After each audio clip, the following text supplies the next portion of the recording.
भारत सरकार द्वारा लागू की गई नई शिक्षा नीति देश और दुनिया के वर्तमान समय की जरूरतों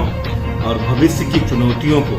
ध्यान में रखते हुए बनाई गई है। पहली बार देश में एक ऐसी शिक्षा नीति आई है जिसको लेकर शिक्षा क्षेत्र में काम कर रहे सभी वर्गों, सभी विद्वानों, छात्र छात्राओं, शिक्षकों, शिक्षाविदों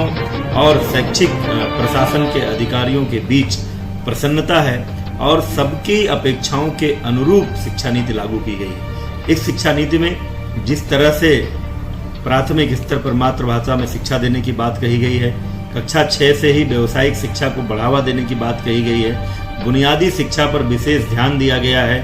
और सेकेंडरी स्तर पर विदेशी भाषाओं के ज्ञान देने से लेकर के उच्च शिक्षा के स्तर पर विधि और चिकित्सा को छोड़कर उच्च शिक्षा के सभी आयामों में एक समेकित व्यवस्था बनाने की जो बात कही गई है वो प्रशंसा योग्य है। नई शिक्षा नीति में शिक्षकों की नियुक्ति, शिक्षकों के प्रशिक्षण और स्थानीय परिवेश तथा बच्चों की भाषा और उनके समझ के अनुसार शिक्षा पद्धति विकसित करने की जो बात कही गई है वो हमेशा से इसकी मांग की जाती रही है। नई